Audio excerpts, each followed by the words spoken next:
Train the muscles, not the joints.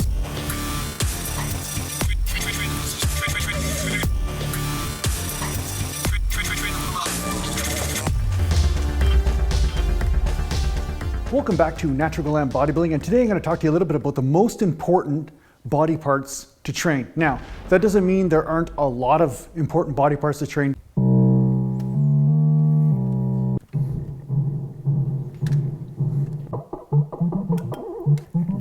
Jump. What I'm going to say is that if I had to pick the three most important body parts to train, I would choose these body parts because they do subtly hit the other areas of the body as well. Now, most of you advanced lifters are going to know what I'm going to say, but you know what? I have to make videos like this to talk to you about some simple things, and therefore we can start conversations about more complicated things.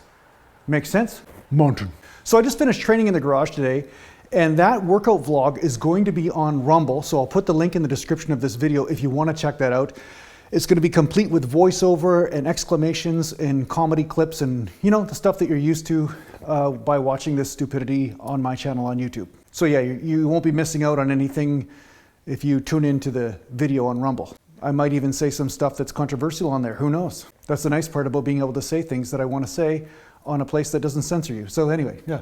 So yeah, on this subject, the most important body parts that I found I got a lot of benefit from concentrating on are the chest training, the back training, and the leg training. Now, of course, this seems obvious to a lot of people who are advanced, but people who are beginners sometimes will see somebody with nice biceps and they get obsessed with bicep training and think that, okay, well, I want to get bigger arms, so the best way to get bigger arms is through bicep training. But although there is some truth to that, by training the major lifts like the bent over row, like maybe rack deads or Romanian deads or deadlifts or whatever, you stimulate the overall body, and therefore there is a transference to the smaller muscle groups in the body. So basically, if we change the hormonal environment by stimulating the most amount of muscle at once, what happens as a natural bodybuilder, your entire body starts to respond to that, and it grows because of it.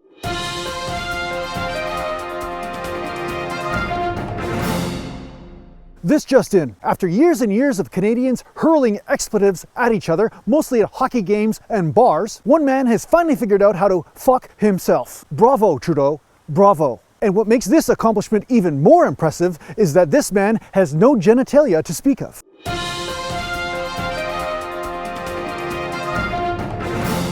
I mean, there was a study a long time ago where if somebody trained one arm, the other arm seemed to respond and grow. Maybe not quite as much, but it did adapt just from training one arm. So in this tradition, by training the chest and the back and the legs and changing the overall environment that the body is immersed in, you will get transference to some of these other body parts. So this goes to show it's important for you to concentrate on the major muscle groups, such as the chest, back, and the legs. Now, I find squats are great for me. Other people find that one-legged squat's better, or hack squat, or leg press. Doesn't really matter. I mean, in the end, it's about training the big three body parts, and by doing so, you're going to be telling the body that it has to grow and it has to adapt. And just by default, you know, or the body will know, that hey, some of those smaller muscles also need to adapt to support those bigger structures. One example of this is back in the day, I used to do a certain program, which was chest, back, and legs program, because my arms were already pretty strong for me. They were pretty good. My delts and my biceps and triceps were already good. So what I started to do was a chest, back, and legs program 4 days a week, only doing 2 or 3 sets per body part. And then I would do an arm day, like a shoulder and arm day, like bis and tris. And then I'd go right back into chest, back, and legs. So yeah, Monday, Tuesday would be chest, back, and legs. And then Wednesday would be arms.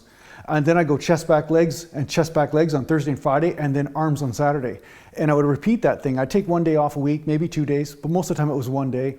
And that system, I got some good results with, and so did my workout partner at the time. Now, the only drawback of this is that if you concentrate on leg training too much, you may notice that other parts of the body stop adapting as much because the legs take so much recovery, and so does the lower back and all those core muscles and everything. They take so much recovery. So if you're doing a lot of heavy squats, a lot of deadlifts and things, you're going to notice that your body says, hey, I need to recuperate in that area first and foremost before sending it to the chest or the arms or the delts.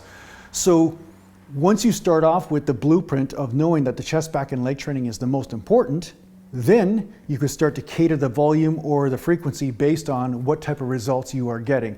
And I do outline this in my overall like super high frequency programs. It starts with a 2-day split A program and then goes up to D program, and you start to see some resonance of this philosophy in those training programs. But yeah, if you want to see what I did today in my workout, that will be posted on Rumble, and I will put the link in the description.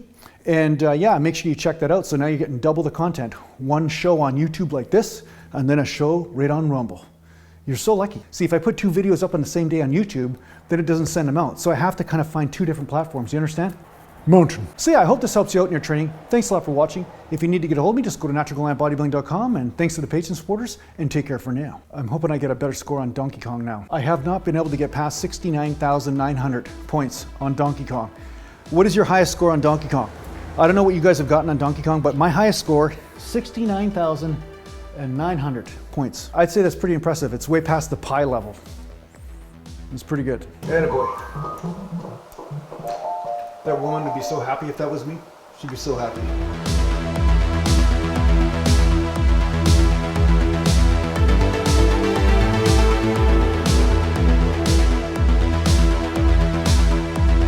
Natural Gallant.